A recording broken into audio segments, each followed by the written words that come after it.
earlier I was expecting the world around me to change, but it never happens like that.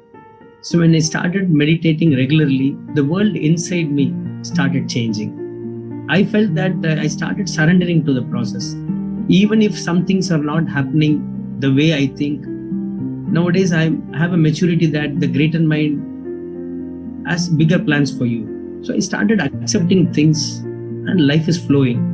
I started experiencing what is going on in and around me. Previously, I was not at all expressive. Like with this meditation practice, just something came inside me that I'm not expressing like where I need to. When I'm meditating, one day my thyroid gland, sensed me, told me, like I got an instinct that you are not expressing where you are supposed to. So this is the greatest experience I got in meditation. Like I'm able to do better work. I'm into insurance consultancy, and the focus, it's always have to sit with numbers and the system. So now I'm able to do a lot more better. I don't get earlier I used to be like by 4:35 I used to get drained. Now like yesterday I was there in my office till 12 o'clock because of March year ending, and I was almost okay. Morning 4:30 I was back. The energy level has increased a lot because of meditation, and I feel that I've become more relaxed, and the stress level has completely gone.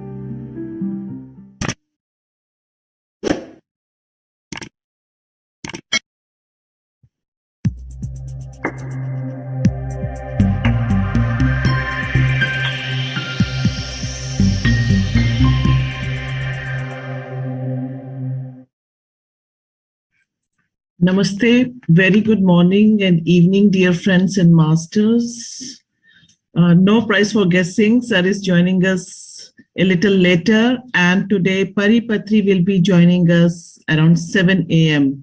to deliver her wonderful talk. So without wasting any time, we would be going directly for the meditation.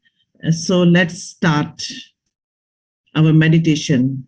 Then we will have both Sir and Pari Patri with us. Thank you. Thank you so very much.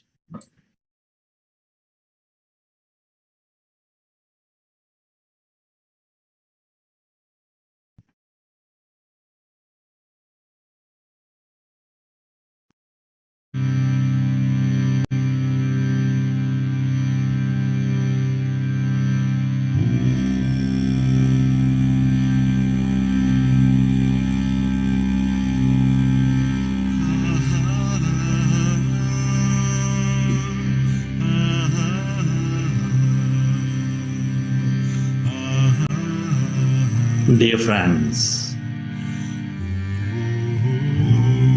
keep your hands on your chest area.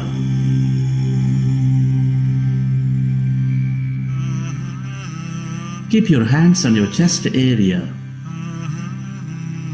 With your eyes closed, specs removed, rest your attention on your breath and on your sacred heart.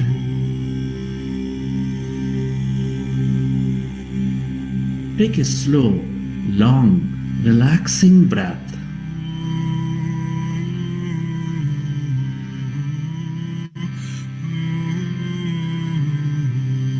And can you feel your beautiful heart?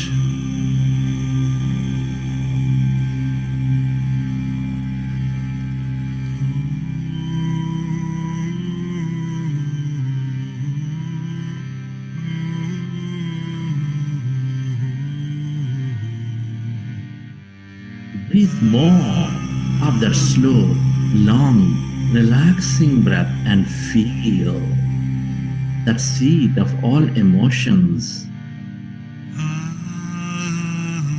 which is nurturing all life.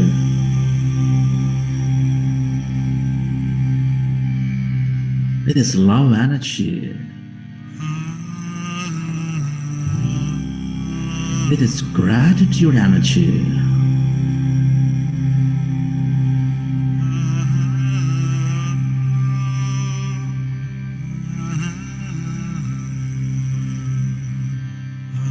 With a greater love for life, with a greater passion for life.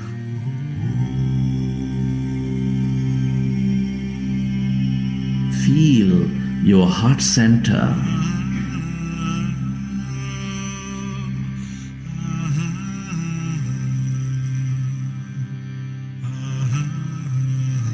I want you to recollect a moment from your life where you experienced enormous love, gratitude, compassion, appreciation, or any heightened emotion.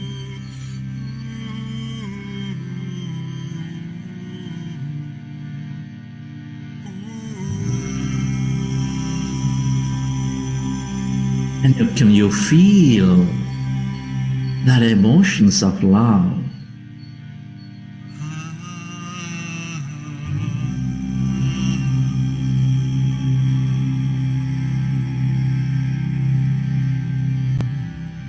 Or gratitude inside your beautiful heart?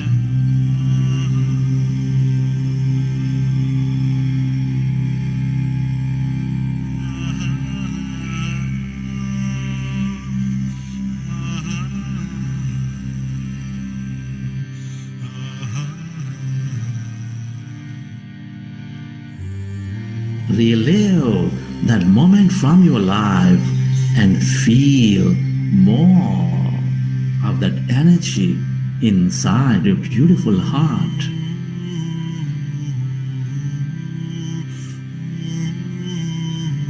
The more you experience,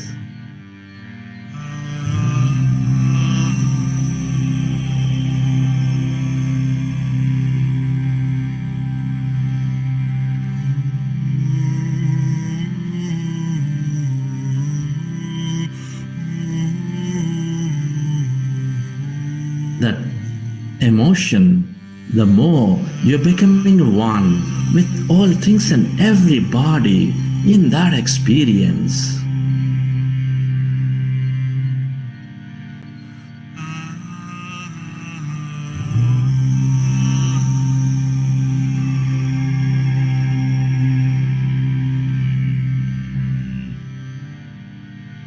We're all deeply interconnected with each other.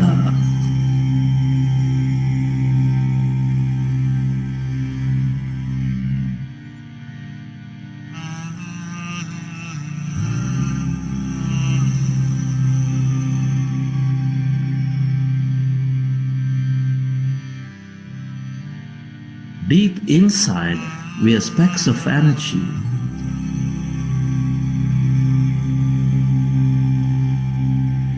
The nature of the universe is to experience that connectedness with love, with gratitude, with compassion and care.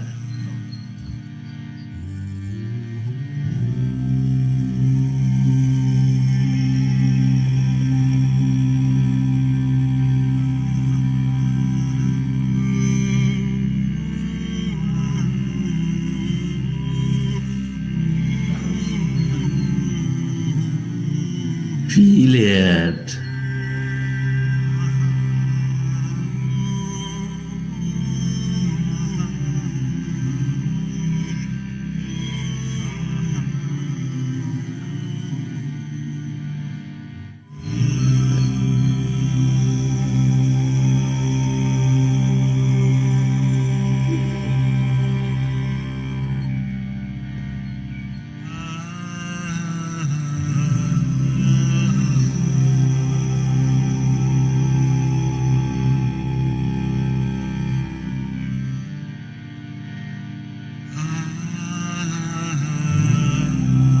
And at this time, let's go into breath mindfulness meditation. With your fingers into fingers, resting your hands comfortably in your lap. Observe your normal, natural in-breath and the out-breath, dear friends.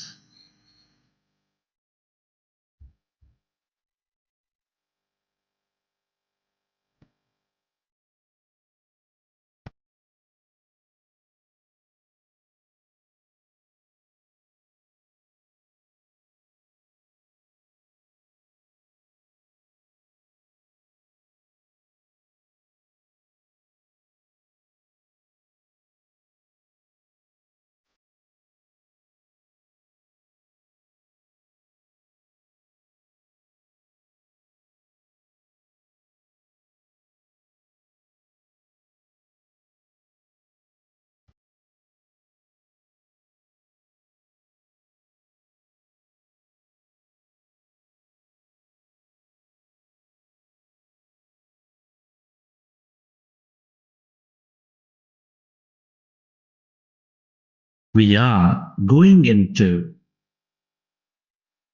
powerful group meditation. We are going into breath mindfulness meditation.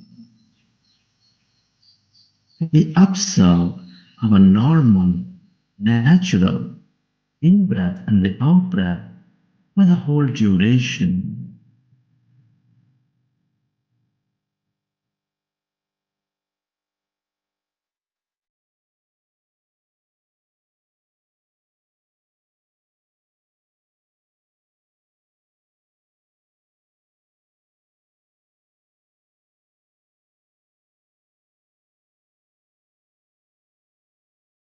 Be with your breath.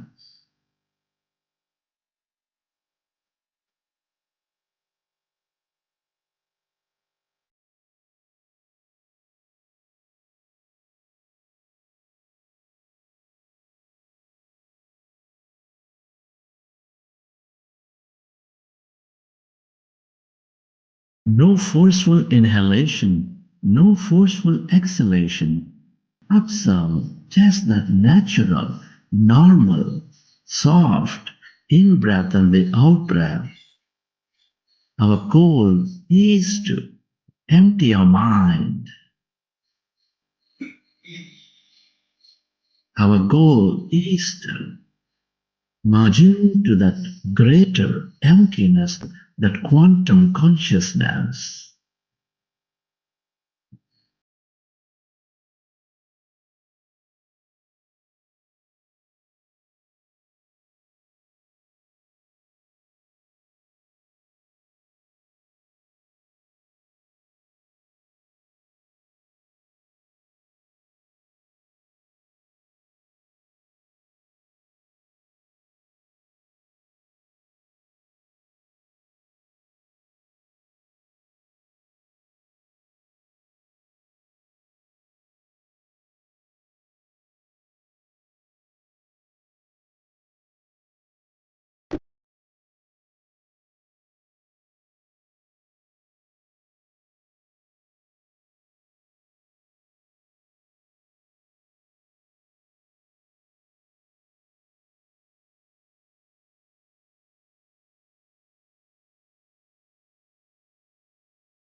Be with your breath.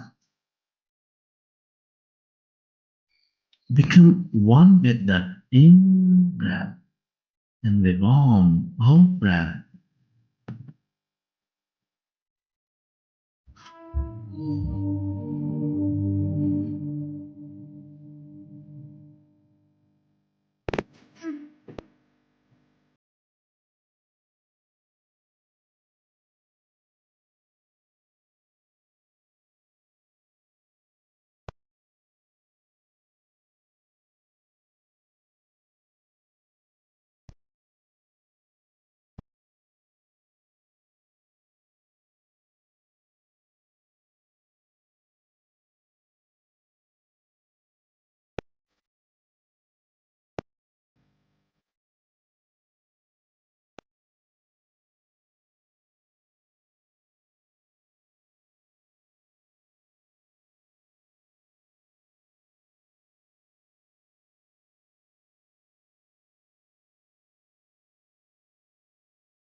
When we observe our breath, our mind becomes empty.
When we observe our breath, our mind becomes empty.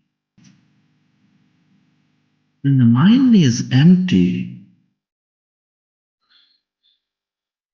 we channelize all that energy into the generous present moment.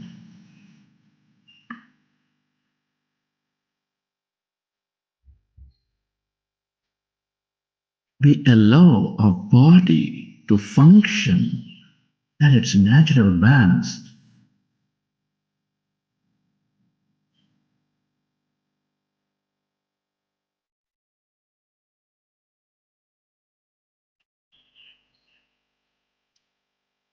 We develop greater immunity.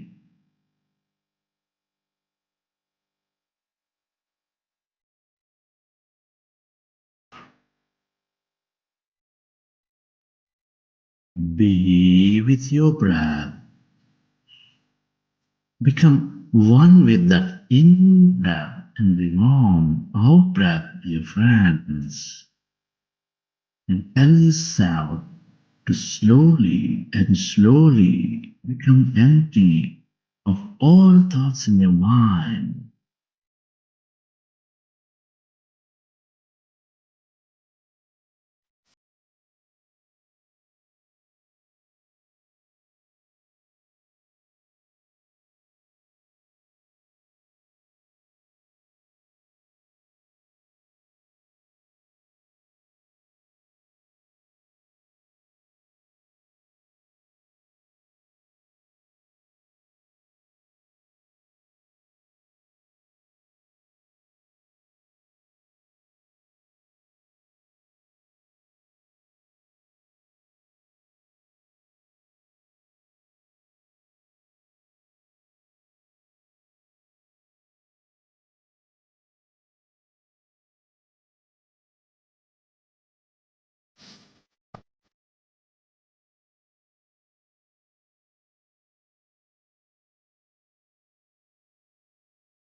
Allow yourself to merge into your breath and allow yourself to slowly and slowly become empty of all thoughts in your mind. As your mind is becoming empty, can you feel any sensations in your body?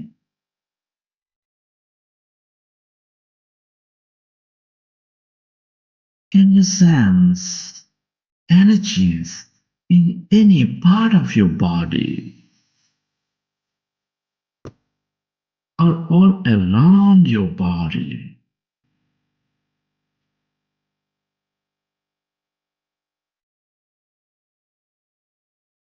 Breathe your breath and observe your in-breath and the out-breath, dear friends.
Tell yourself,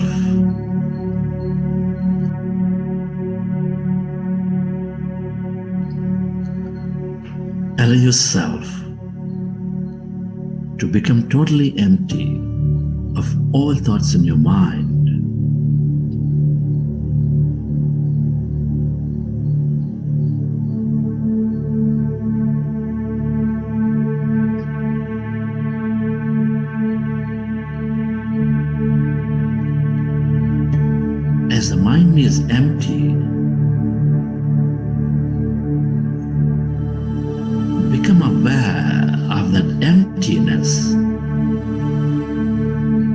inside of you, all around you.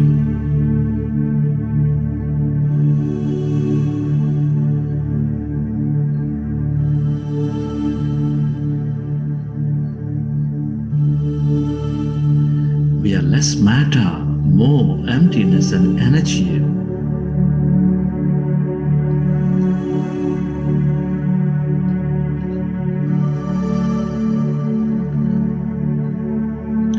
When we are empty of all thought, we experience that greater emptiness of no body, no thing, in no place and no time.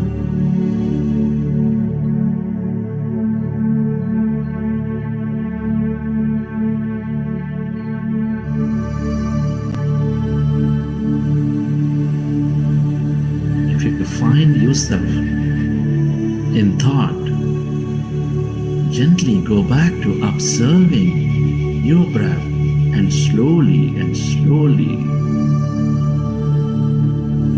find that emptiness.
Emptiness is energy.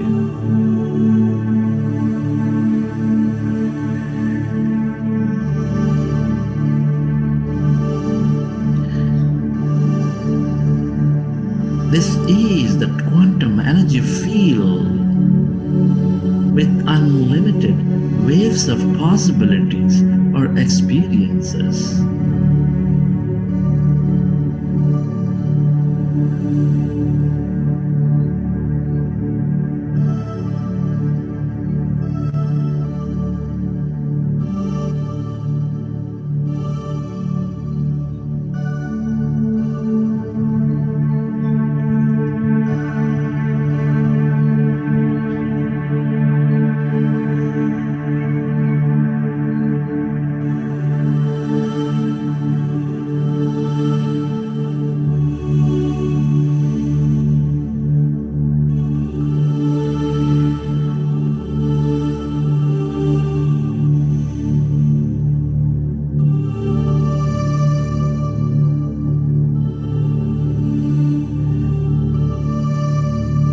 The longer we stay in this field of energy, the more we receive from it.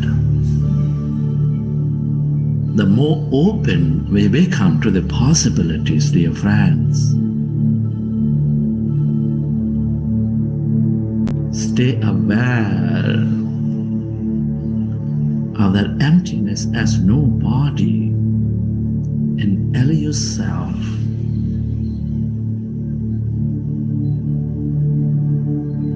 to stay connected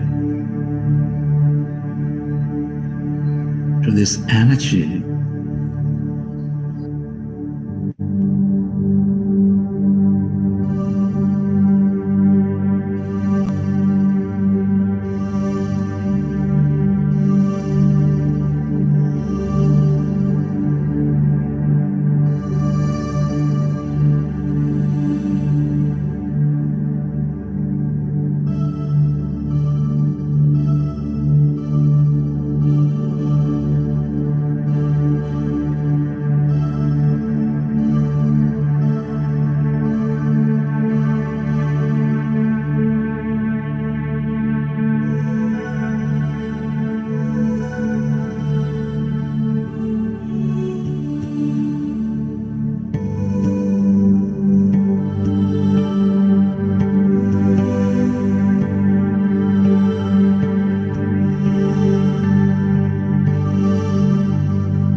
remember,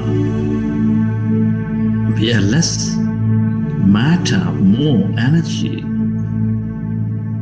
Allow yourself to stay away from your body, to stay away from your life, and become a witness.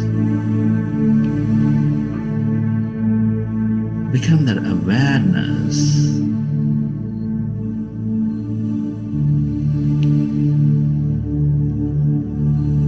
And connecting to this emptiness, that lightness, that energy.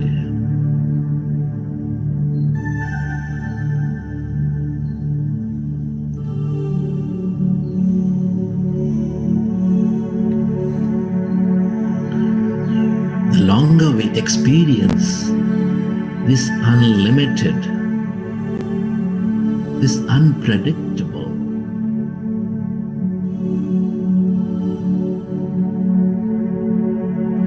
the more we experience miracles in our life.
Allow yourself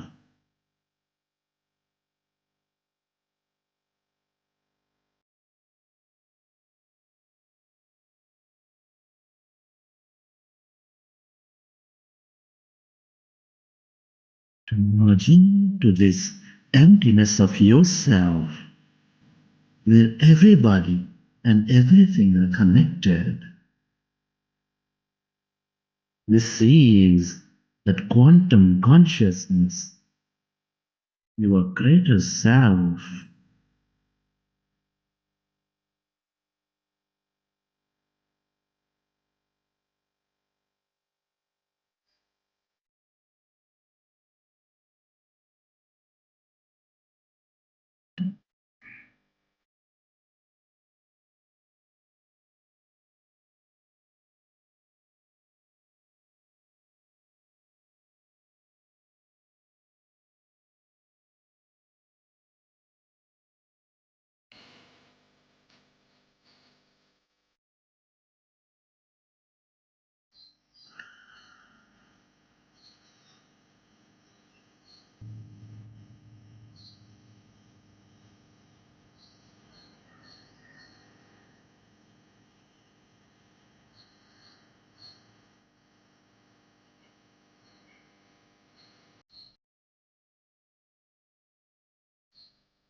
Go deeper and deeper into that emptiness, my friends, and allow yourself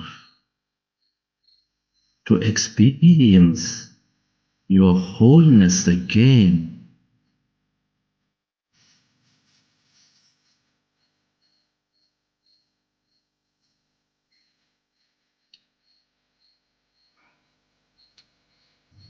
The longer we experience this light, this energy, the more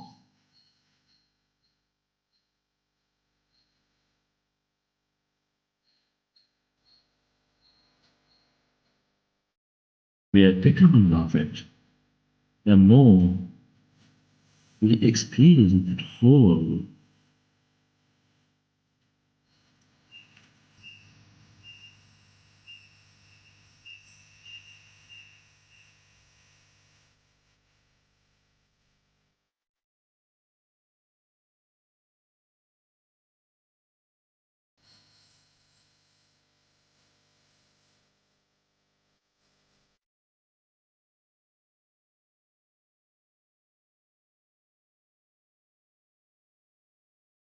To find yourself in thought, go back to observing your breath and merge into that breath to find that emptiness, dear friends.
Friends, let's express gratitude. Gratitude is an high state of receivership. Can you be grateful to your parents for giving us this beautiful connection to this universe? Express your deep gratitude to your parents. Be grateful to your family, your friends, your relatives, your colleagues, and everybody for helping us learn so many things. Be grateful to all your teachers and mentors for expanding your knowledge and wisdom.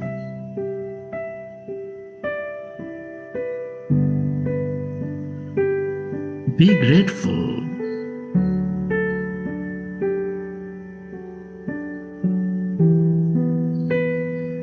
to this grand nature, the bird, the fish, and the animals, or planets, or stars, being an integral part of our life. Be grateful to all the things we use, the technology, the places we visit, your companies, your governments, your institutes, and the systems that make our life so comfortable. Be grateful to yourself for caring for you, for caring for others.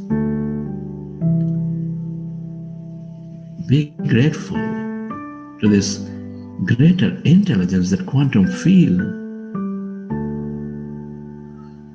for allowing us to experience so much more in this life. Gratitude is the ultimate state of receivership.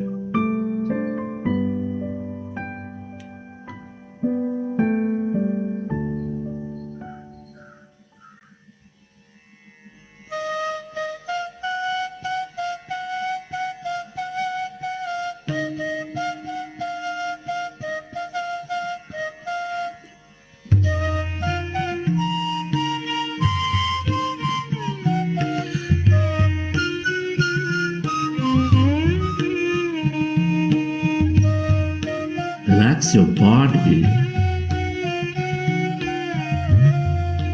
Feel your body.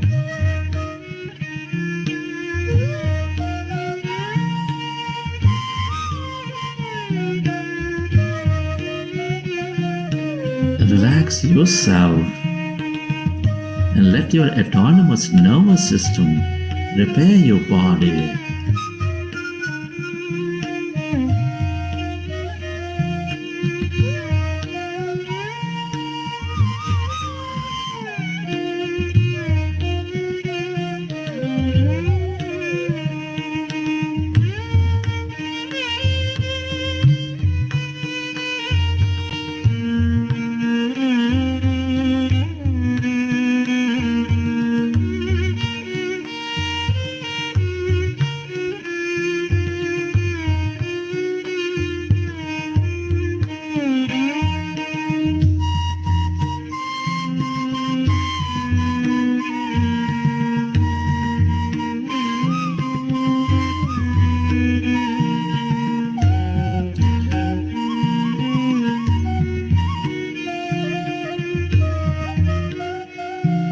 As you relax, recollect your experience from the session.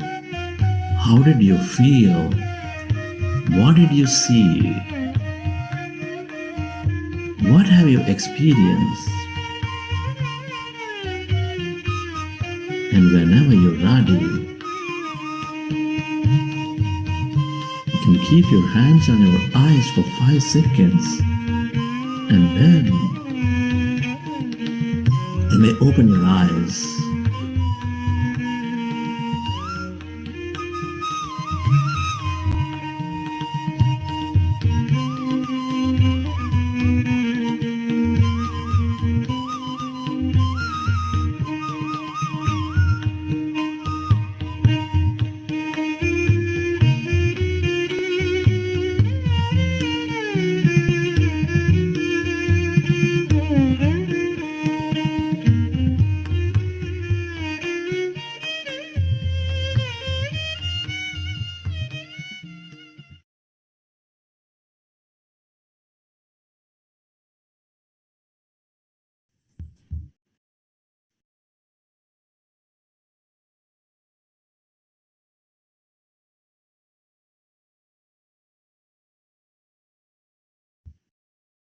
Okay, please.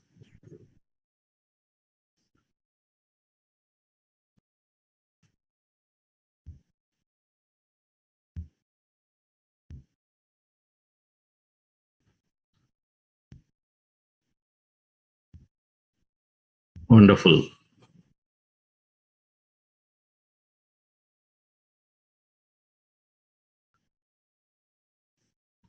Hope you enjoyed the session.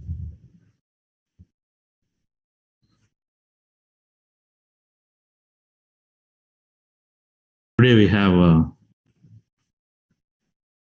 Patri, young grandmaster who was imbibed with meditation from very, very early age. He'll be joining us to talk about various things. Among that is this whole concept of coherence of heart with our minds, with this existence. Master with lots of scientific knowledge. She'll join shortly. We'll hear to her, listen to her.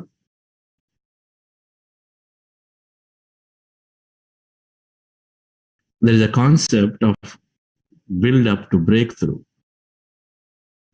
You build things up initially, and at some point there'll be a breakthrough.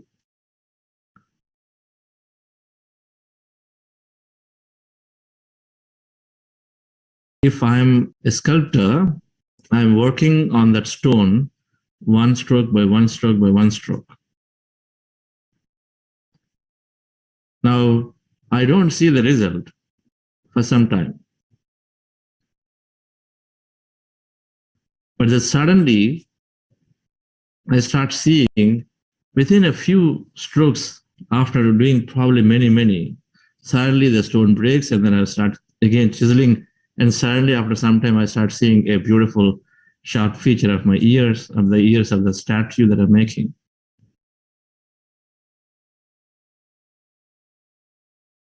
It was a long, hard work initially, but then there is a breakthrough. So there's an initial time of built up and there's a breakthrough, and then where you start seeing the results.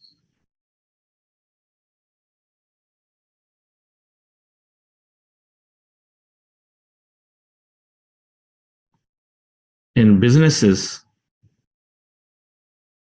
in our personal growth, it's the same with meditation. In businesses, when companies are growing, when companies are good and they want to break through to a great company, you have to do many little things. The concept of flywheel. So if you think of a big disc, very heavy disc, heavy circular metal disc, big one, let's say it's on an axis. An axis, and the disc is there attached to it. Thick, heavy metal, big disc.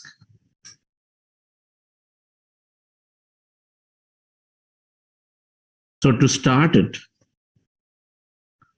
the property of a disc and an axle is that like the, what do you call the play rings? When you start rotating, and then if you push it and push it and push it and push it, and then ultimately when it starts gaining some momentum, then it works in your favor, and then it's got the momentum, then afterwards it starts going, spinning. With each push, things become easier. One more push. Initially, it's difficult to see is it moving or not. Push and push and push, and then slowly start seeing it.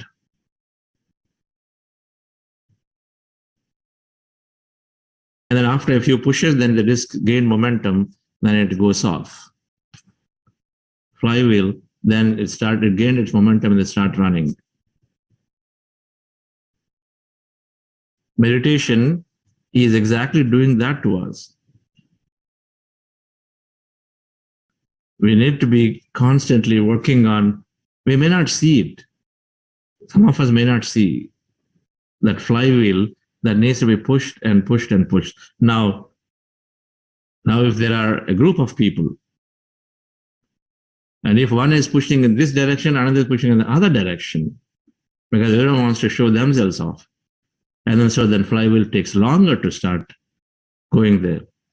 Now meditation helps us to align and then observe that, oh, this person is pushing this way, so let me also go and then help there.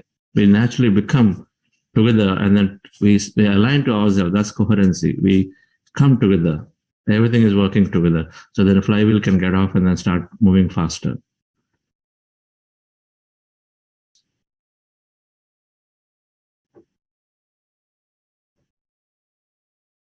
So we constantly build up such momentums with meditation. Invisible, the measurement, particularly in the beginning, may not be seen. We have to continue with it, knowing that this flywheel is definitely going to take off at some time.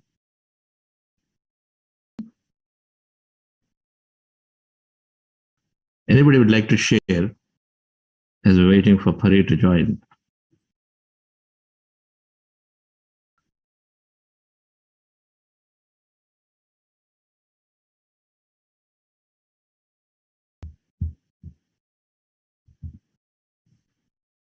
Yes. Good morning, Chandra sir. Good morning to all. Yes, thanks to all of you for the wonderful session. Can you hear me? I can't hear you. Can you hear me, sir, now? Yes, please go ahead. Yeah. Good morning to you, Chandra sir, and good morning to all who meditated. Are you able to listen to me? Yes, I can listen to you now. Okay. Good morning to all of you. It was a wonderful session, sir. Probably today is the day where I experienced quite a good total silence in my mind, emptiness and energy, like whatever you have been telling. I have been looking for it, and I got it. Okay, this is an experience that today I could experience very well. That I could, most of the time I could remain with myself, and without a body, just imagining, that it's just, you are just breathing and focusing on breathe, and then the emptiness and the darkness. Absolutely enjoying that. After the meditation, I feel totally energized. When I was probably trying to find out within myself, more of myself, and I found it. So that's what was my experience. A wonderful experience. It is totally, your sessions are mesmerizing, sir. And it's something like hypnotizing. You take us so deep. I don't know whether I am experiencing that, or I'm sure others also too are experiencing their own experience.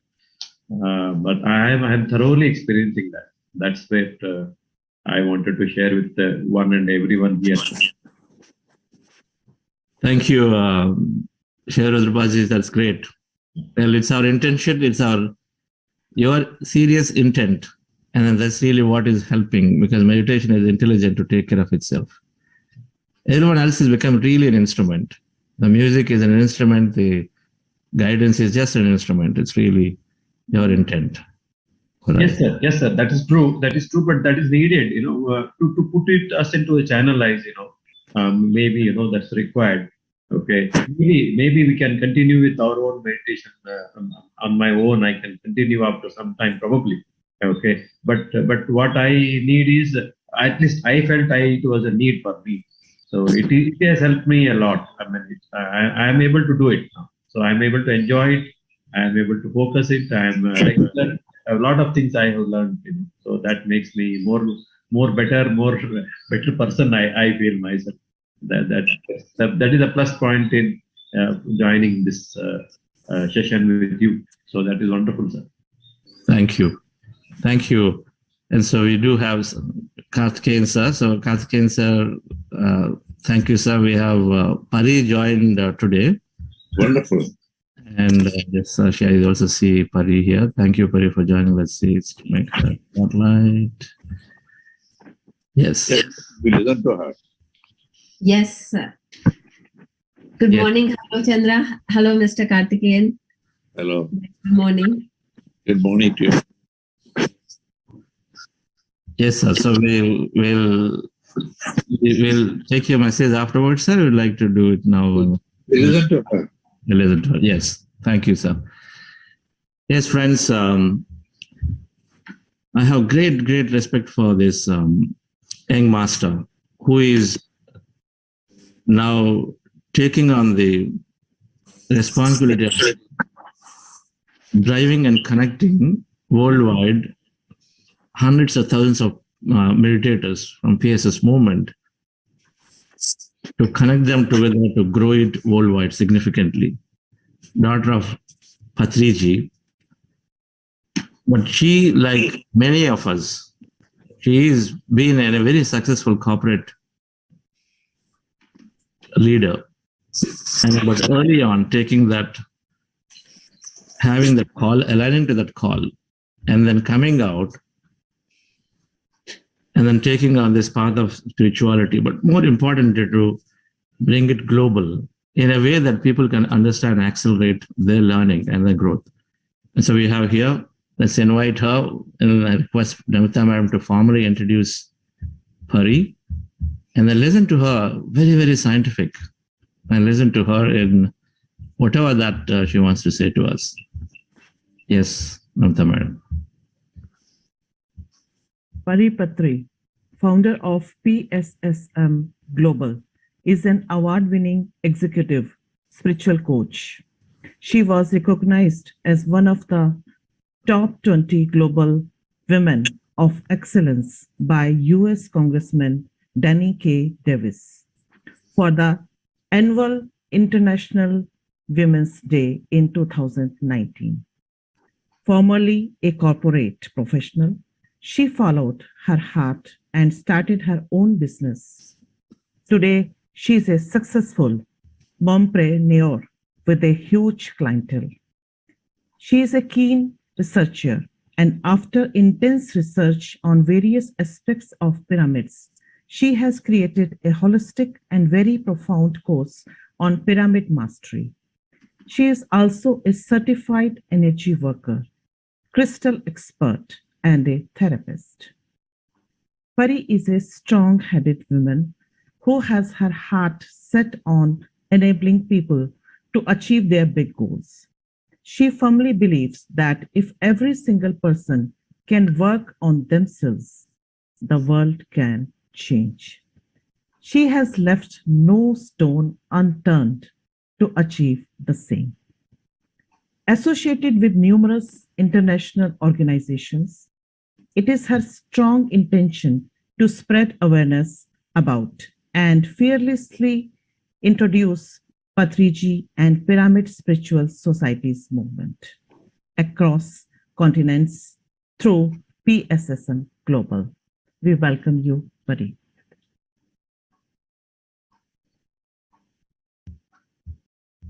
Yes, Pari, thank you. Thank you for joining. Please take on.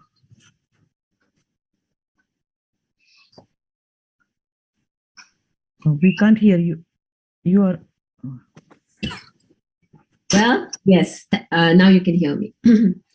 Before I actually begin, I wanted to first say thank you, Chandra and the Buddha CEO team for giving me this opportunity and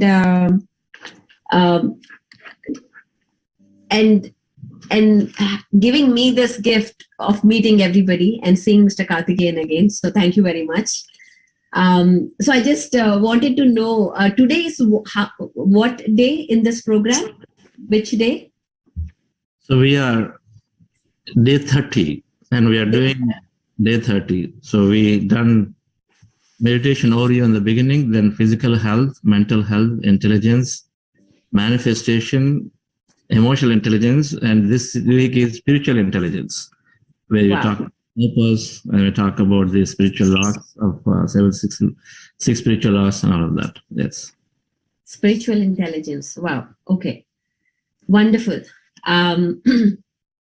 So I'm actually talking to all professionals here, all masters who have gone through all these subjects, and so I'm probably today I will just talk about everything that you have heard, maybe, and just maybe tie it up together as an integration session. So that everything that you've heard probably about physical, mental, emotional intelligence, and now we are at the spiritual intelligence, coherence. So all of the words that we have learned, I'll just tied up in this 20 minutes that we have today. And also at the end, I would love to hear from you all. In the sense, any questions, any feedback, I would love to hear. This is something that I always look forward to. And before I begin, how many are professionals here? How many are into professionals or entrepreneurs? You could just raise your hand. You could just click on your hand raise, and I would love to see.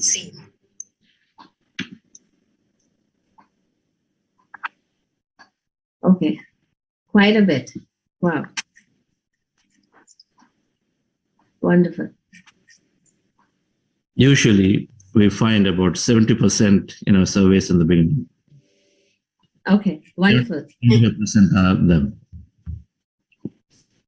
Wonderful. Thank you, and thank you for raising your hands. And I would want your participation in this class because that will keep me more interesting as I'm talking here.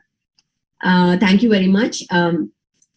So today, first thing I want to talk about is I want to first congratulate you all. How many people are here? 24. 224. First of all, congratulations. You made a great investment in yourself by just saying yes and joining this course, this 40-day course with Buddha CEO. And I'm so excited to begin this amazing and powerful, the next chapter in 10 days with you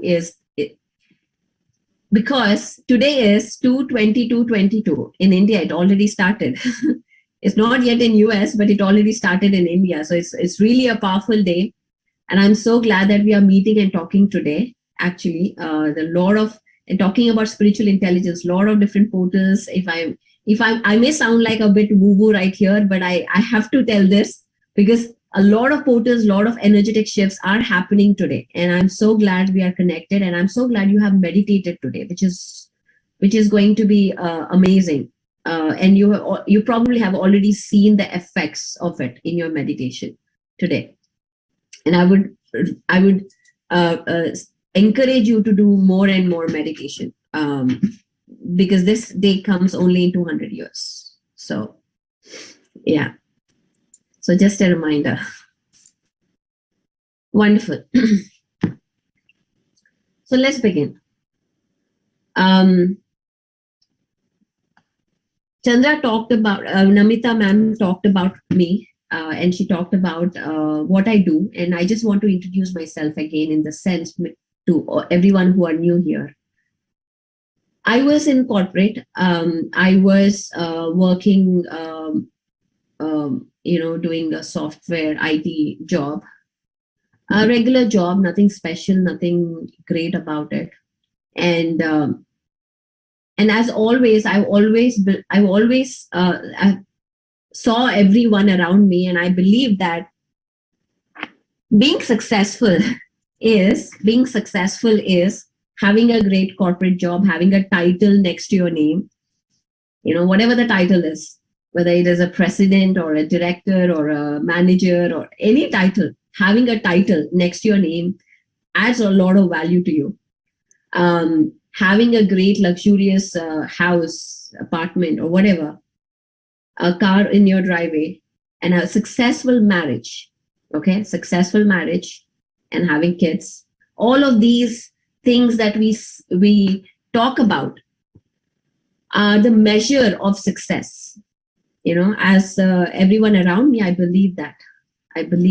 And although my programming was very different, although I was born in a spiritual family, spiritual family where all I heard was about meditation, was about past lives, was about creating our own reality. And although I did all of that, that was my programming. And today, I know why I'm talking this, because we are talking about programming our subconscious mind. We're talking about rewiring. That is a topic that we probably have discussed a lot here. So I want to talk about how things influence us, how environment influences us, and what can we do to take control back. That is what I want to focus on today. Because although I came from a spiritual background, I knew everything.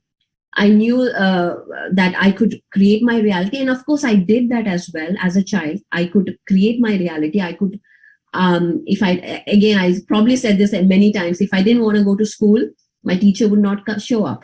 So we would get a holiday or something would happen and I would be back at home. So this was not just once, guys. This was happening. Like I would create things in my life. Like I would not even study. I would always do last minute studies, but yet I would get 90%. So my mom, dad never worried about my studies. For me, a summer camp is a meditation camp, a meditation workshop. That was my summer camps. I would go on nature treks with my father as vacation trips. And if you know my father, he travels 365 days, and he used to take us, me and my sister, we would travel with him. So although we didn't have money, if he left his job and he decided to, take up meditation as a service to the world and charge no money. So there was no money coming in. There was no financial support. But yet, when I compare to all my friends, I traveled more than my friends.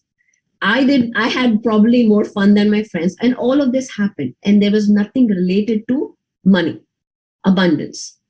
So this was my mindset until I came. Of course, I came to US in 2004. I came here to study, do my master's. And I got into an environment around me where everybody believed in struggle. Everybody believed, oh my goodness, it's so hard to get a job. Oh my goodness, visa is tough. You got to do this, you got to do that. So I slowly started, I wanted to be accepted, I wanted to be loved. So of course I'm like, yeah, right. You know what? We got to do this, we got to do that. And slowly, so the environment we are in is not going to turn you overnight.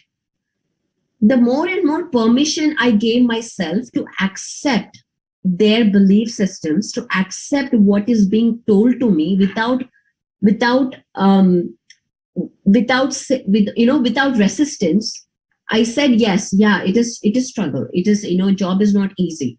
Until then, I never struggled in my life. Until then, I never struggled in getting any kind of internship or anything. And then my life started shifting. Slowly I started, again, it's not an overnight, it's a slow process. Okay, slow process that it started changing in my life. I started living in fear slowly, one decision by one decision. And that too small decisions of not doing what you love and doing something that you're told to do because that is the way the society works or the life works.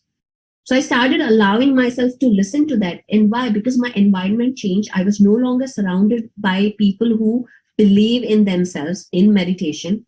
So I stopped talking about meditation. I stopped talking about energy, what I believe in. And slowly I said yes, yes, yes, yes, yes. And it was 10 years. Yeah, time flies through. 10 years. And I completely changed my environment. Yes, again, all the things that I believed in the success, I had all of that. I had a great job. I had a great house. I married the guy I loved. So from a society surface point of view, I had like the most amazing life, like doing exceedingly well. But yet I was not happy. There was some void in my heart. I slowly started seeing problems in my career in the sense like, the way that I was being treated, the way that my physical body getting problems, manifesting migraines, shoulder pains, whatnot, that I never had. Taking pills. I don't know if you know, Tylenol is some pills here. So I used to take Tylenol like popcorn, like just take them. I have a headache, take them because I have to work, because I have to perform. Because if I don't perform, then I will be not valued. So there was all that pressure that I built on myself through the years.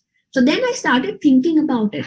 See, the first change that happens in our life is when we are radical honesty, today I really encourage you. Now you have been through 30 days. You have listened to this amazing, beautiful concepts.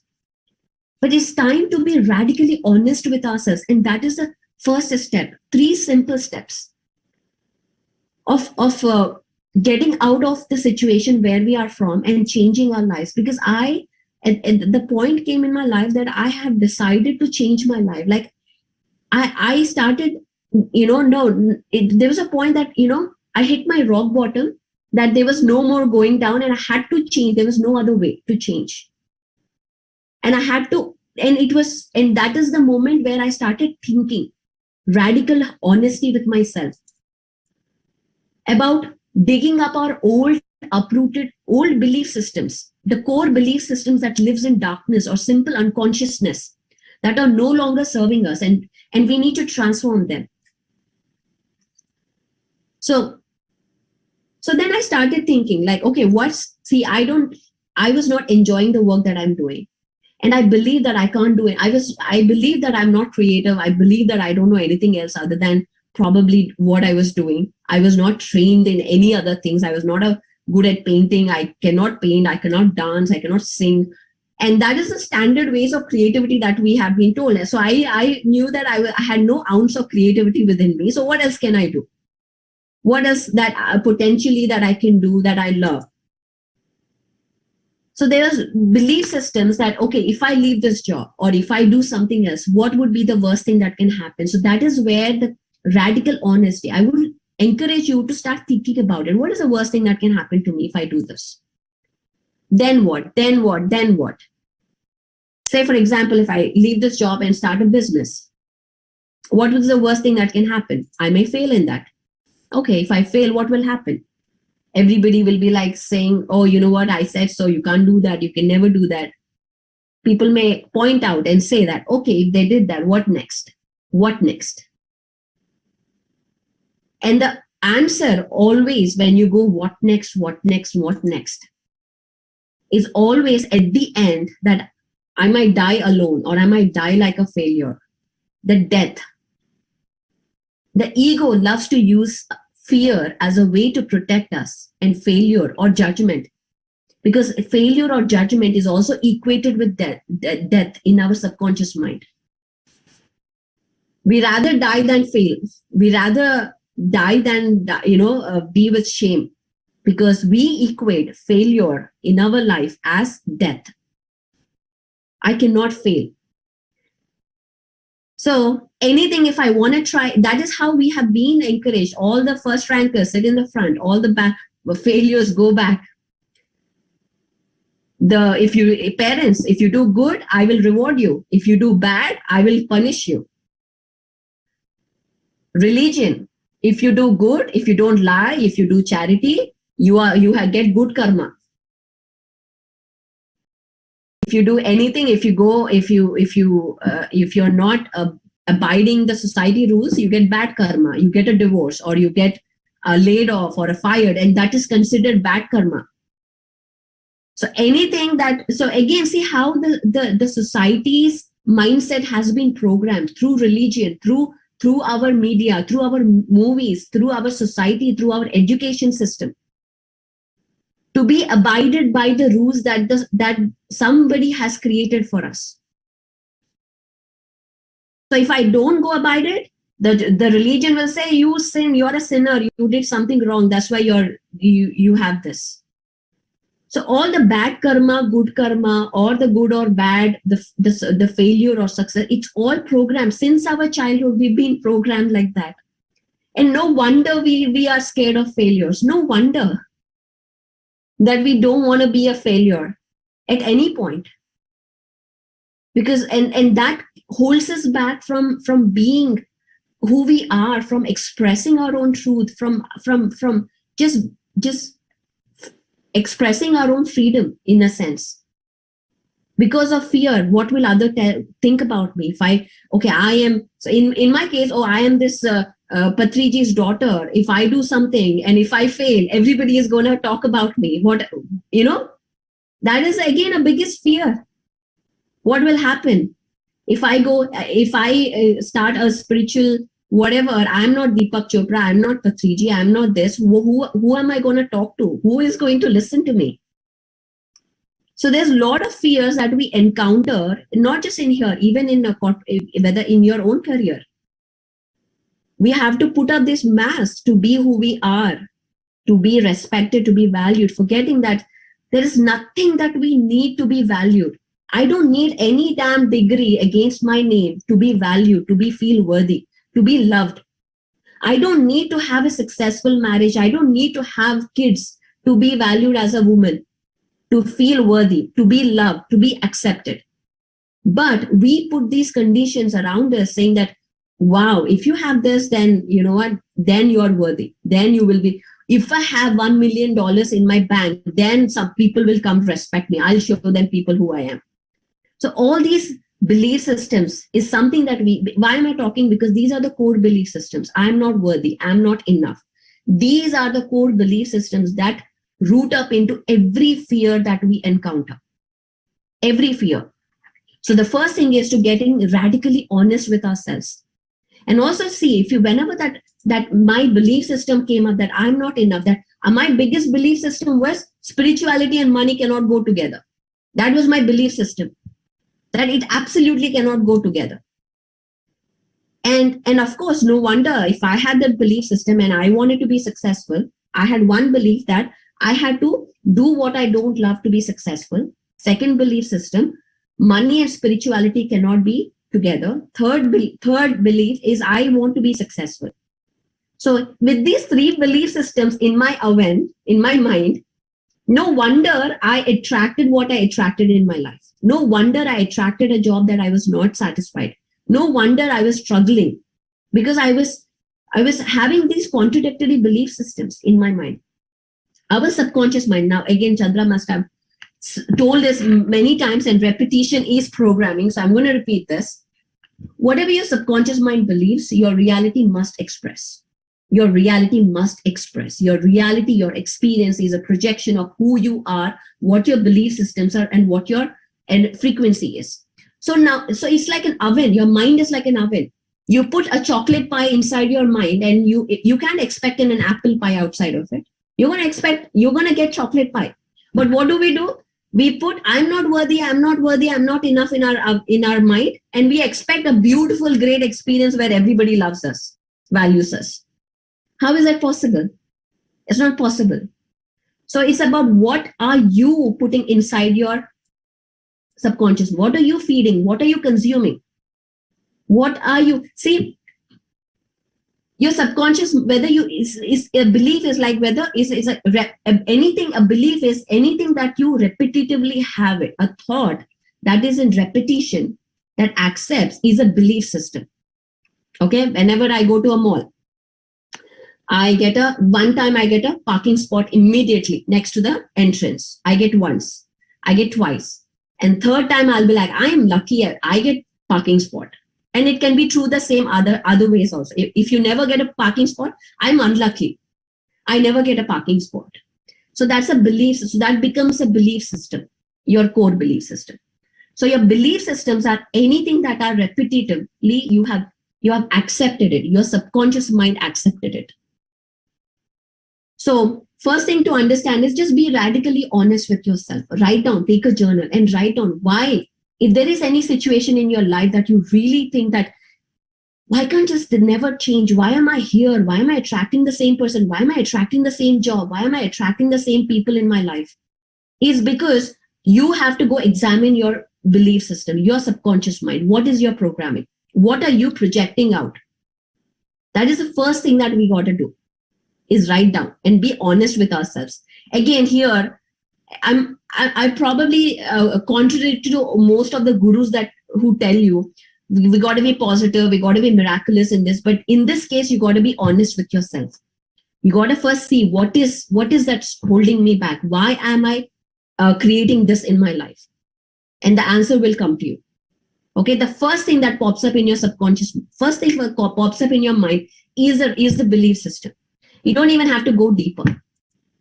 Why I can't attract this? The core beliefs is I am not worthy, I'm not enough, because this is what we have been programmed as since we were born. We are not enough.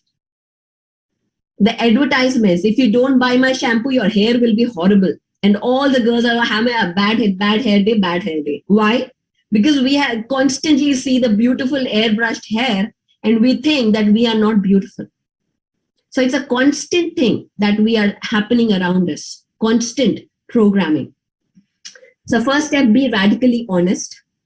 And also when you have this thought, you will have a feeling. See how your body feels when you start believing the stories, because your body will respond. Whenever you have a feeling like I'm not enough or anything like that, or I don't have money, or nobody loves me, I don't deserve love. Is there a clenching or a closing down feeling or any kind of feeling in your head, in your stomach? Just feel your body. Try to feel it, because your body will respond to your thoughts. You can feel it in your body.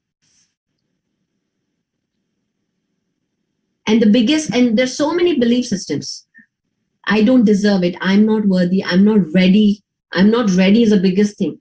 I'm not ready yet. I have to get this degree. I have to get that. I'm not ready. I can't have whatever, XYZ. I can't have this because, and you have your stories, your past to justify whatever you believe that you have. All your past is or stories that we create in our heads to justify our current belief systems. Your belief systems can be changed when you change your stories. When you change the repetitive stories that you tell other selves. There's a book called You Create Your Conversations Create Your Reality by Neville Goddard. Wonderful book to start to read, to understand how your stories are actually creating your reality. And also, it will never happen for me. People like me can't have this. And another belief is it's not safe for me. It's not safe. I can't be rich because if I'm rich, government will come get me. That's one of the belief systems. If I'm rich, if I'm a billionaire, I'm a millionaire, government will get me. Rich people are greedy. Rich people don't have friends. These are all, and I want friends. And if I'm rich, I can't have friends. So I don't want to be rich. And your subconscious mind is thinking all of this. So these are all the belief systems. So here understanding is first, understand that your subconscious is creating your reality. Everything that you have, your relationships, your careers, your finances, everything is created by your stories, what you tell yourself, not anybody else, what you're telling to yourself, your own conversations, your own belief systems. So step is first, be radically honest with yourself. Say, first, accept, okay, you know what? I'm here. I need help. And there's no shame in that. There's no shame in asking for help. The second thing is radical responsibility. The next part turns around the negative belief or this gremlin or whatever that unwanted files that we have, because since childhood, we have this cabinet, we are filling up these files of beliefs, but nobody taught us how to remove them, how to archive them, how to delete them and install new files, which will actually give our user experience. I'm talking in corporate terms because this is Buddha CEO. So if you want a user experience, you have to go change your coding. You have the same operating system, same stuff, and you are sitting as a client and thinking, why is my user experience like this? What is going wrong? Why can't I get this beautiful, whatever picture, color change? And we are complaining and blaming at each other. And I'm sure this blaming and complaining is not new for corporates. We all do that in our teams. Every team blames each other because we are not working on the code itself, the operating itself. We are not going back there. We are not taught how to change that in our mind. So we keep complaining. We keep looking outside. God help me. Guru help me. Teacher help me. Which book should I read? Which workshop should I go? Constantly chasing outside. That something will magically help us. But the thing is, nothing will help you. The only thing that helps you is you going back to your own self and saying, okay, what is going on here? What can I remove? What can I install? So taking responsibility for your own self. You are 100% responsible for your own successes or failures. There's nobody else, not your boss, not your wife, not your country, not your culture, religion, nobody, wife, husband. You are responsible. So only when you actually take that 100% responsibility is when you start changing your life. And that's what I've done for myself. I started blaming everybody around me for where I was. And then I said, you know what? I can't keep blaming. I can't keep complaining because that's taking me nowhere. I have to take responsibility. I have to do something. And that's when you make a decision, I am changing this. I am making this happen. That's when the frequency of manifestation activates. When you decide, when you make a decision, I am doing this. If you want to go to Hawaii, you first have, if you have, say, $500 in your bank account and you're like, I have to go to Hawaii, your mind will be like, if you're not deciding, can I go to Hawaii or not? And I have $500 in my bank account. You're like, I don't have enough money to go to Hawaii because look at my bank account.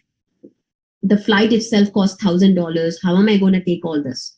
So your conscious mind, logical mind is telling you, this is not happening. Pari, you're dreaming too big. It can't happen.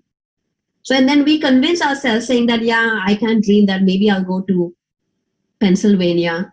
I live in Maryland, Pennsylvania, and that probably is a reasonable dream. However, I'll tell you a secret for manifestation is when I decide that, okay, I am going to Hawaii today, this date, I'm going March 9th, I'm going to Hawaii. Your mind will start working for you because your reality will give you $500 because you have set your dreams or set your priorities, set your boundaries to that. The more you start dreaming and believing, that is why first have the courage to dream big. Your reality cannot decide what you dream. Your dreams, your belief in yourself will set the reality to match to your own dreams. And this is a classic example of all PSSM. If you hear any story of any PSSM master, this is the story of how this is the miraculous thinking is you say, I am doing this, and everything the universe will, now your mind will start thinking, okay, how can it happen? What can I do? Then it will start looking for ways. You don't ask your mind what decisions you have to make. That's not the way you do. And this is again the coherence. When you have the heart and mind alignment, the decisions you make are very powerful and also in alignment with your own purpose. It's not just random decisions, with your own purpose. So the second is radical responsibility, taking and making decisions. Like how you did, I am deciding to attend 40 days right now. You decided it and you're here. A decision has so much power that it can change everything in your life. You just have to decide that I am going to teach this to everybody. And the third one is, of course, understanding self-love. Radical self-love is getting in tune with yourself. And the last one I would probably, with the time, I'll just talk about is energy leaks, because I want to touch a little bit on the spiritual intelligence as well. Energy leaks. We have got energy leaks. How to identify energy leaks? Very simple. We talked about emotional intelligence and all of that. So we have 4 domains of resilience. Now, I'm sure you know what resilience is. Resilience is a capacity. It is a capacity to adapt for or prepare for or to be ready for any kind of challenge or adversity in your life. So it is like your inner battery. Resilience is like your inner battery. How much are you charged enough through the day? Okay. How much are you charged? Now, what are the most common ways people get energized? What are the most common ways people get energized every single day? You could write it on chat. How do people get energy every day? Rest, Correct. Sleep. Yes. And of course, meditation. And food. Food. The food that we eat gets converted into energy, metabolism, right? That is the most common way. Food and sleep. Now, no exercise, you don't get energy. The actual energy you retrieve is through rest and through food. So, now food. How many of us are eating good, organic, plant-based food that actually has energy and gives us, nourishes us? We are not eating. We are eating packaged food, a lot of sugars, a lot of soda, a lot of burgers, a lot of fries, a lot of pizzas. And that's not actually your prana. And you all know what prana is. You're not getting any prana. So you're low in energy. If you're not sleeping well, how many of us wake up feeling, I'm ready for I'm going to kill the day. I'm ready for the day. Like feeling rested, feeling, yes, I can do this. They're like, how many of us, how many of you, this is a question. How many of you press the snooze button in the morning? How many of you press the snooze button in the morning? 10 more minutes, 5 more minutes. Me, yes. Because we're still not done with our sleep. We want just 5 minutes more. Today I set up alarm for 3 minutes. I wanted 3 minutes more sleep. I set the alarm. It's ridiculous. Like, so we are not having enough rest, the good rest that our body needs. We are not eating properly. So we are waking up with low battery. The battery is low because there's no energy. Now, in that low battery, so that is low resilience. Now imagine your battery as equal to resilience, as capacity. So if you're in low energy, what happens is you're going to be in lower emotions. What are the emotional drains? There are two kinds of emotions. Emotions that drain you, emotions that renew you. Geeta says, I never do. Geeta, you're awesome. She never snoozes. Amazing. So there are two kinds of emotions. Emotions that drain you, emotions that renew you. Emotions that drain you are, I mean, if we had more time, I would probably ask you to write that. Are what? Emotions that drain you. Anger, hatred, jealousy, guilt, regret, grief, judging others, complaining, blaming. These are all drain you. What does they do? They're expensive emotions. That means they take more energy out of you to process them in your body. So they're expensive emotions. So you're processing more things. First of all, your battery is low. You're processing all those expensive emotions. You are now treat your energy as money. You are expending more money or more energy than you actually getting it. So you are really in red battery. With that, with exhaustion, what happens? You're more irritated, more frustrated, more trigger happy, more reactive than responsive. All of these, more communication errors. So many issues are happening because you're operating at a lower battery level. So we got to first close those energy leaks, because if you're meditating, it's a bucket. You are meditating, you're putting a lot of energy, but if you have holes here, what happens? You'll never see anything different. I'm not seeing anything different. I'm meditating every day, Pari. I'm doing I'm always positive. I'm always miraculous, but I'm seeing nothing because you have energy leaks, because your emotions are draining you. Worrying about your job. Worry is the biggest drainer. It's like putting your car in the garage and putting the lights on all day, all night long. You come out in the morning and you see your car has discharged all the battery. So it's like, so first thing is identifying your energy leaks, closing them. How do you close them? Through renewing energies. What are renewing energies? Being more compassionate, more gratitude, joy, love, kindness, and reprogramming yourself to have those emotions, to activate those regenerative feelings so that you can charge yourself. That's like charging your battery. Whenever you are compassionate, whenever you are feeling grateful, whenever you appreciate somebody, you charge yourself. So identifying anything that you like, anything that happens, like if say for example right now I was trying to join this Zoom, and my my webcam was not working. And then, whenever I said, it's not working, that's my energy leak right there. That simple 5 seconds, I said, that is an energy drain. So for the quick fix, I would, homework for you guys is take 10 things that you have resistance to, highest resistance. You have to call your family member that you never want to call. And because every time you call, that person is complaining and you never want to call. Take up phone and call that person and finish it off. Get over that and see how much space you create in your heart. So top 10 things, write down the top 10 things that give you highest resistance, whatever that is. Cleaning up your kitchen or closet or doing your taxes now. That is the season here. Anything. What are the 10 things that give you highest resistance? Pick up top 3 things, the highest one, and get that done right away. And I'm telling you, you will create so much space in your heart that you will be like, I have so much time now. If anybody is here complaining, I don't have time. I don't have time. This is the exercise for you, is top 10 things that you have resistance to. Please take top 3 of that and get it done tomorrow. In fact, today for you guys.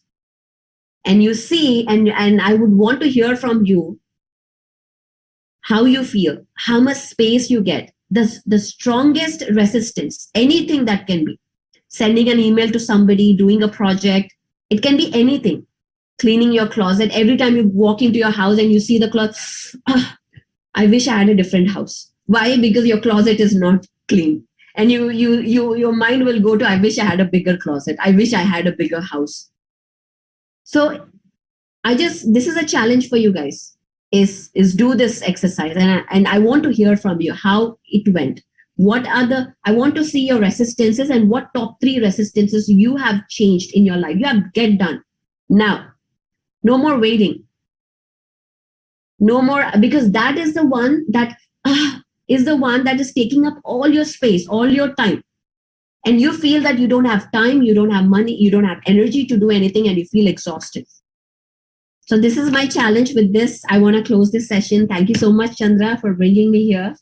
And I always love hanging out here. Wow. This is an impromptu impromptu talk and a spontaneous talk, and which is giving absolutely what we need, absolutely what I need. Consciousness is so intelligent, and then Pari has given so many. there's no way to summarize this. There's no way to summarize it, but I really loved it, Pari. So being honestly brutal about yourself, being very, very honest about yourself, and then examining the core beliefs, and then helping ourselves with, taking the right steps as well as the energy. Like so many things are there, not 1 and 2. So thank you so much. I'm sure a lot of people are motivated, inspired. Making the decision today. Take that decision, and then automatically is, Patriji always used to say, you got to just put your intent. First, intent for yourself. Many times we don't intend because many things happen. The moment you make the decision or intention, knowing that this I'm going to do it, and I think it changes things. So thank you so much. I've got Karthikeyan sir here. So Karthikeyan sir. Wonderful. You are absolutely right, Chandra. How can you summarize? Every word is powerful, spontaneous. Patriji, you are a young master, but you are an old soul. Essence of all wisdom, every word. We create our own reality. Our thoughts are most powerful. Ultimately, what we think we become. Don't indulge in blame game. We take full responsibility for ourselves. And meditation, of course, is the simplest with powerful technology. Wonderful. Thank you, Patriji. Thank for you. your wisdom.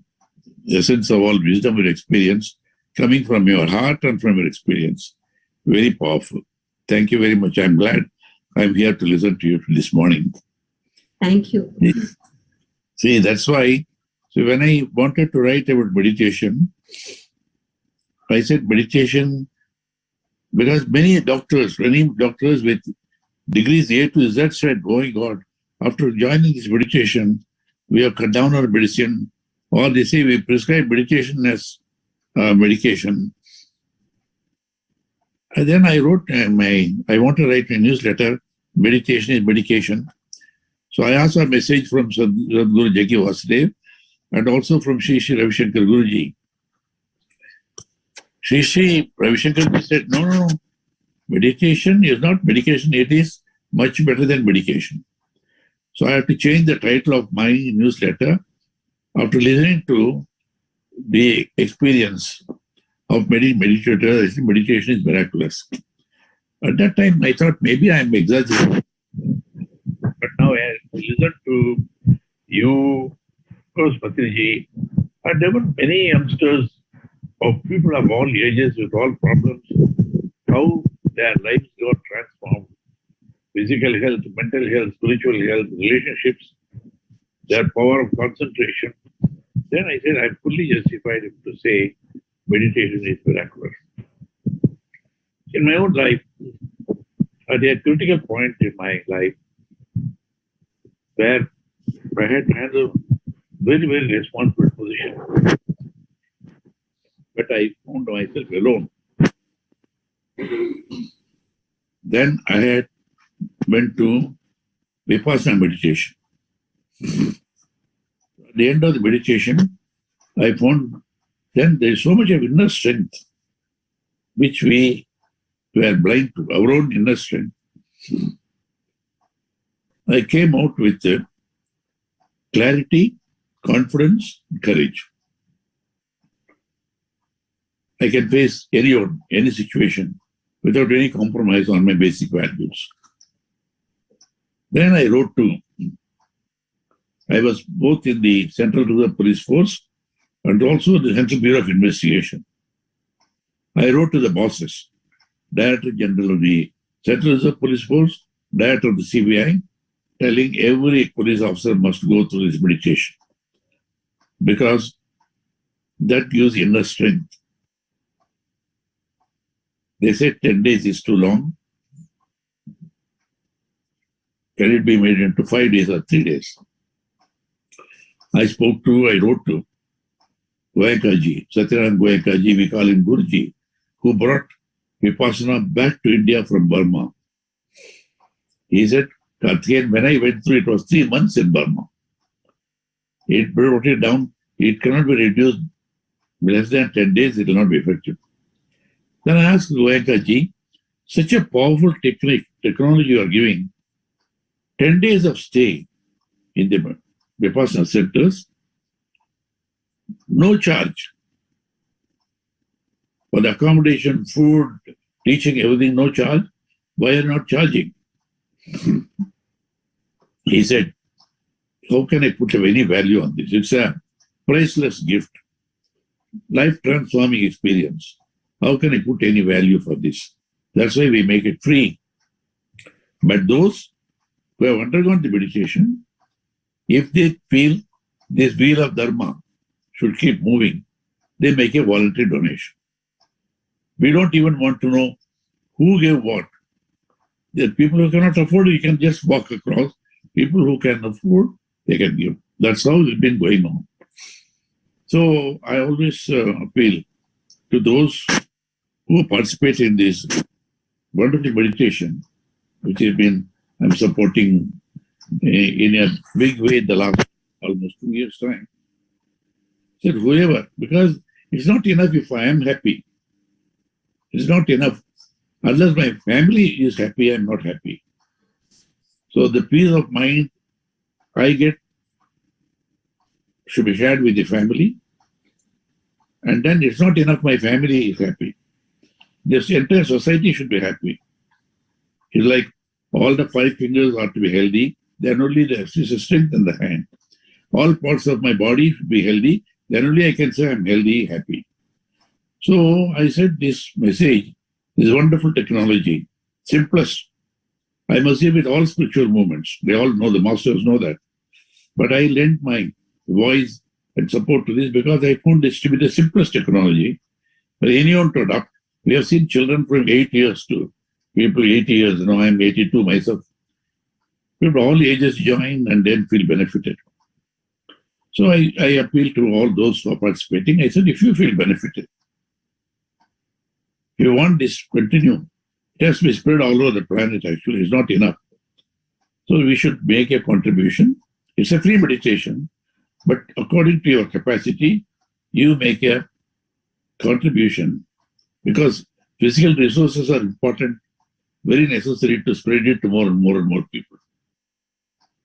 So I myself started a humble donation. Then people, some of my friends, people give 10 lakhs also, 5 lakhs also. Some people give 1,000, 2,000. All contributions are important. Because Patriji's dream, when I met this master about 25 years back, I was also surprised to him say, I will make Dhyana Andhra Pradesh, then Dhyana Bharat, then Dhyana Jagath. I appreciated his sincerity, but he said, how will it happen? One man, Buddha, thereafter Satyanarayana Goenkaji brought it back. 40 years back, Patriji entered into the Vipassana only one day. I had to go through, he said, I did go through 10 days. I could not spend more than a day. But he found that Ana-Pana-Sati itself is enough. He perfected the technology and walked from home to home, village to village and spread it. And I find this happening. He has spread all over on the place. Of course, you know, thousands of pyramids have been built also. And Dhyana Bharat also. Now, I find this has to become his vision of Dhyana Jagath has to take place. Because unless the whole planet is transformed, this earth cannot be saved. Because, you know, that's a different subject. We will not go into that. So much of destruction happening to the planet. You and your sister are doing such a great job. Protect the technology, need for more and more afforestation, planting of trees, cutting down pollution. All this can happen. Governments cannot do, Maharajas cannot do. Each individual has to do it. Each one of us have to do it. For that transformation to take place, laws have failed to do this. Courts cannot do this. It has to take place within transformation within myself. For that, the simplest technology is meditation. Simplest of all meditation is Ana-Pana-Sati meditation. So, I appeal to everyone who undergo this meditation, make a contribution according to your capacity. If you have resources, give them money. If you have the time, spare your time. A lot of volunteers are coming forward and all that. Only volunteer-based movements can bring about transformation. I'm really great admiration. I have great admiration for Chandra, Vani, and so many other masters Patriji has created, like you and your sister doing at a global level. So what else? I think I only will say I'm happy to listen to you because I've heard earlier you and your sister Patriji so often, and we are going to have the pleasure of having your respected father and mother as my guests on 3rd in Delhi for lunch here. I only want to say I am with you. I support all your movements. The global transformation is important. That can start only with the self-transformation. Global peace can be achieved only when I bring peace to each one. So my congratulations to you. Thank you, Patriji. Present you again. Thank you, Chandra. Continue your good work. Now we are taken to Dubai. It has to go all over the planet. Of course, it's already there, but it has to be much more intensified. What is happening now is not enough. But starting with about 100 people, we have touched already 25,000 people. It's a great service. It's not a job, it's a service.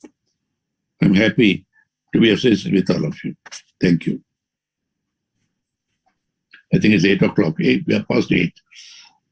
Thank you, sir.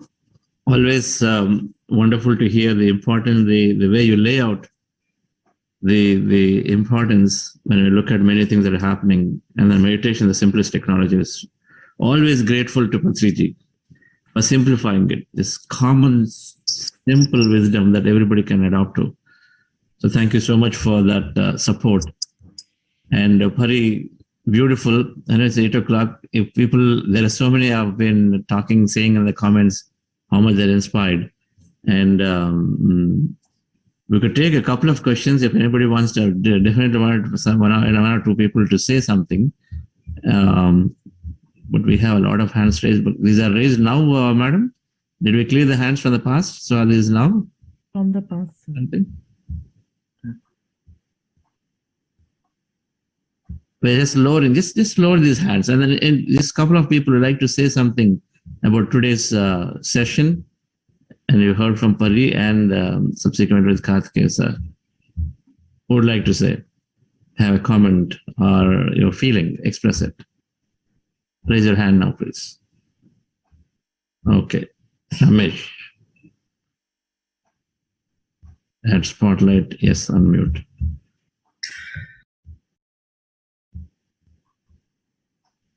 Yes, Ramesh, please go ahead.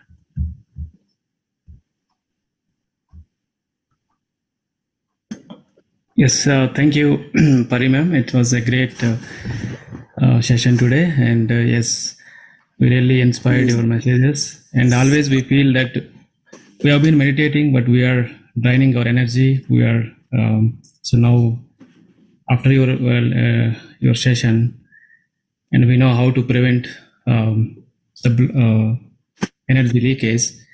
And always when I at workplace, I feel that if I get same problem at work, I always say, shit, again, my God, I feel that, I lose some energy. So really, thank you for your session. And my daughter Parimita, she would like to ask one question. Yes. Hello, my name is Parimita. I am 11 years old and I'm in 6th grade. I live in St. Louis, Missouri, USA. And I have a question. Universe knows everything and is very smart, but how come universe doesn't understand not, no, can't, don't? Like, you shouldn't say, I don't have any fears. You have to say, I'm not fearless. How come universe doesn't understand negative words like that? Wow. First of all, so your name is Parimita or Parnita? Parimita. Okay, my sister's name is Parinita, so I was wondering. Well, hello Ramesh. Actually, I was talking about you with Krishna Teja. Yes.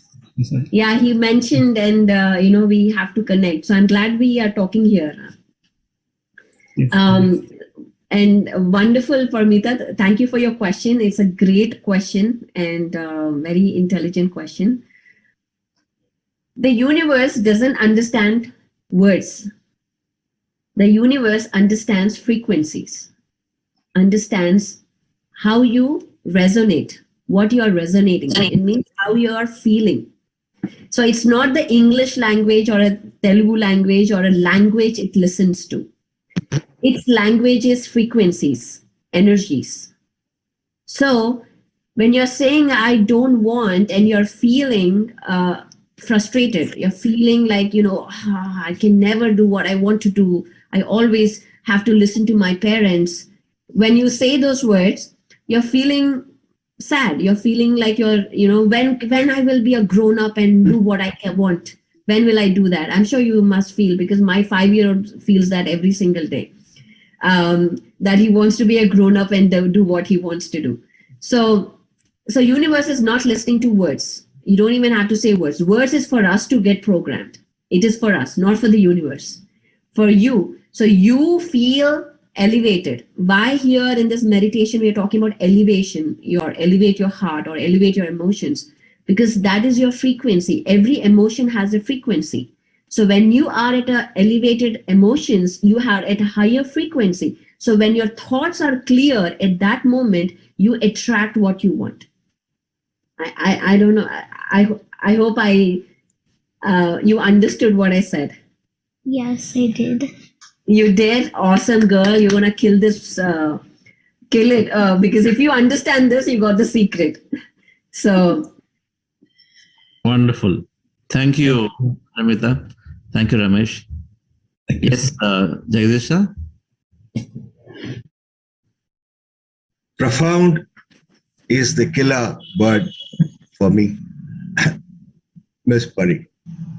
I hope everyone heard you every minute of what you said, because of the message that which went actually goes through right to his heart. And never truer word have I heard. There is this former philosopher of psychology called Erich Fromm, who defined or introduced this concept of what is known as philosophy of ethics. And he said ethics are of two kinds. One is ethics of authority, and the other ethics of consciousness.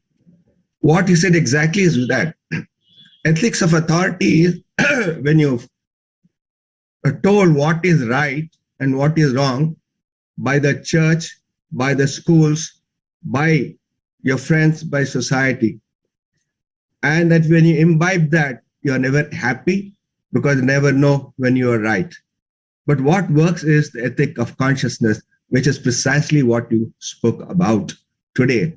And I hope people did understand and do understand what you said. I do not want to elaborate on what you have said because I don't want to dilute the profundity which a young lady like you could make me sit through, listen to you, and realize what you were talking about. Teaching itself, in a sense, is a subversive activity. I hope you know that there was a strong movement in the 60s, especially in the West, where they tried to say all teaching is bad because it's subversive.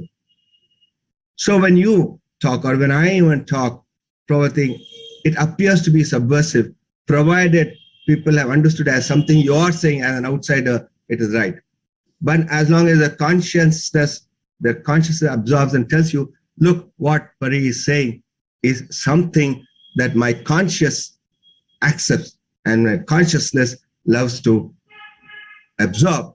That is what truth is. Thank you very much. And profound gratitude. Wonderfully done, Pari. Thank you very much. thank you. It was such a pleasure to hear from you. Thank you. Wow. Teaching is a subversive activity. Great. That's why Patriji always saying, share your experience. Don't teach. Beautiful. Yes, Devakar. Pranam, sir, and Pranam, everybody. And today's session. We'll have this too with Sridhar. We'll close the session. Yes, go ahead. Yeah, thank you. The session was really awesome. And as today's Patri Madam's message was wonderful. And to be honest, already this Galaxy program has started uninstalling all the things one by one in me, and it also started installing good things from Chandra sir's preachings and teachings, and that I can feel, and everything positively going ahead actually. And right now I feel that I'm in a safe hand and the safe association.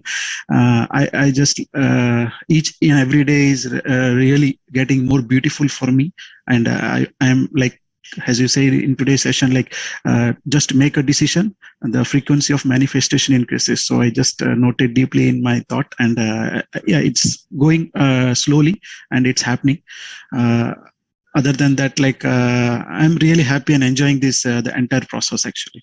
I was today, as you said in class, that today is a wonderful day, and the date 02/22/2022. Seriously, before starting this session, I don't know today's date actually. I used to snooze alarm daily, but unfortunately today, without snoozing, 4 o'clock, I just opened my eyes. Then I thought still I need to sleep. Why I just wake up so early? Then I just turned around and sleep my wall clock, and it was exactly 4. I was amazed. I don't know what it happened today. And again, today's meditation class, during this process, there was one beautiful flower came into my thought process. I don't know how many seconds or how many minutes. Suddenly it disappeared into a small idol. That idol was in a meditation position, and that idol was in having a white clothes wearing in it actually. I don't know how many minutes or seconds it was in my thought, but I was just witnessing, observing, and this is the first time I am experiencing this in the complete this 40 days program. So almost like 4 to 5 weeks we are in. Then suddenly it also got disappeared. But I don't know, everything is happening good, and I'm like everything is changing in and around me, in my family, my including my kids, as well as in my office environment as well. So I just thank you from bottom of my heart for the entire team, the whole team, the message you are spreading, the message we are learning, and we are just executing in our day-to-day life. Thank you. Thank you so much. Wonderful. Beautiful. Thank you, Devakar. Yes, Sridhar. Only when you experience things and then you say something, as Parimam said, the frequency matches. As she said, the universe understands only the frequencies. So only when something comes out of your experience, personal experience, and then it goes to the people will automatically get it. So many people are giving so many comments saying that it matches us, is because she experienced it and then she knows that it has come out of her heart. So there's a thin line between that. Someone was asking when she went to a hospital and then she saw somebody lying on the bed. And the moment she comes out of the hospital, immediately she gets the idea, what if I was on the bed? And what happens to my children? What happens to my husband? And all that. So these are the thoughts which will automatically come, and then you should know where exactly it is starting and then where to cut it off. And then can you convert that into different way? So those are the things which it's very thin line. It took for me 40 years to understand this, especially thanks to Chandra sir. Last March, we had this manifestation session. That's where I understood the technique of just a slight flip that makes your life wonderful. And that's exactly what Parimam said. I mean, the way she said, it's very simple examples. And then it's a great way of driving the point straight to the hearts. I liked it. And then once you know that technique, you are the master of your destiny. You can't look back again. Thank you. Thanks for this session, ma'am. Beautiful and then straight. Thanks a lot. Thank you very much. Thank you. Thank you. So thank you, Sridhar. Sridhar became a CTO, he's founded a company, now he's on the way in manifestation. So many things he's doing. Thank you, friends. Pari is doing a course called Reinvent Yourself. She's always doing this course, another 40-day course. And, we all have our own expression.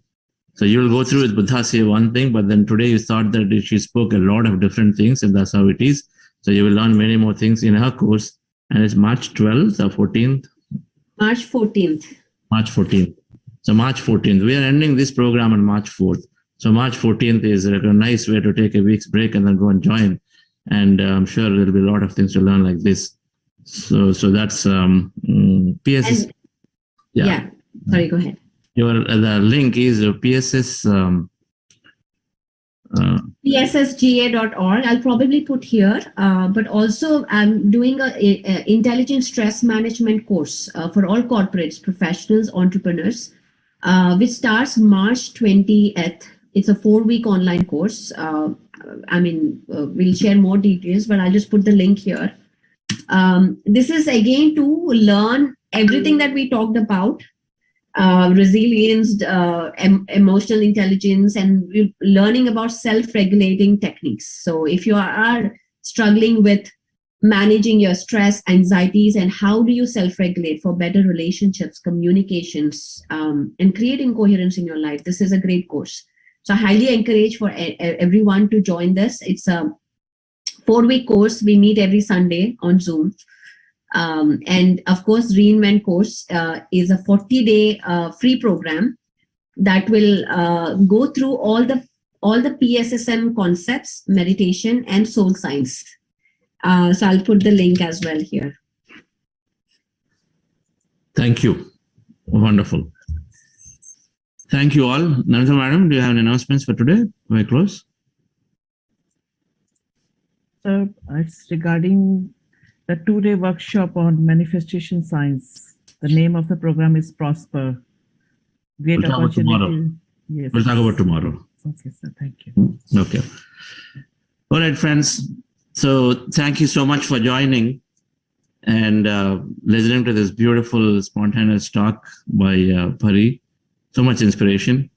So many things that we think that we know, but then we learn, and then we know that we can go back and implement. Many tips, many actions she's given to us to take away and work on. And if you just take one of that and then change, implement. So Pari, wonderful. Thank you. And I'm here in Dubai and I've been doing several sessions.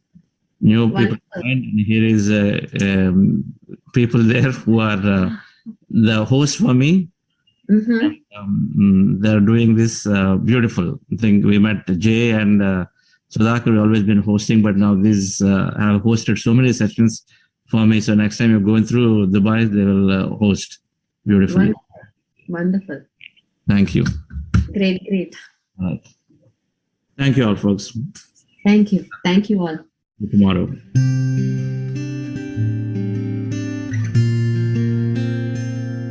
I am beautiful. I am powerful. I've let go of my past and celebrate who I've become. I am beautiful. I am powerful. And I celebrate who I am.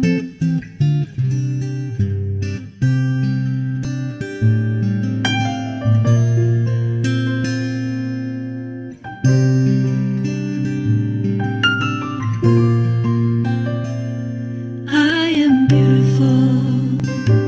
I am powerful. I've let go of my past and celebrate who I've become. I am beautiful. I am powerful.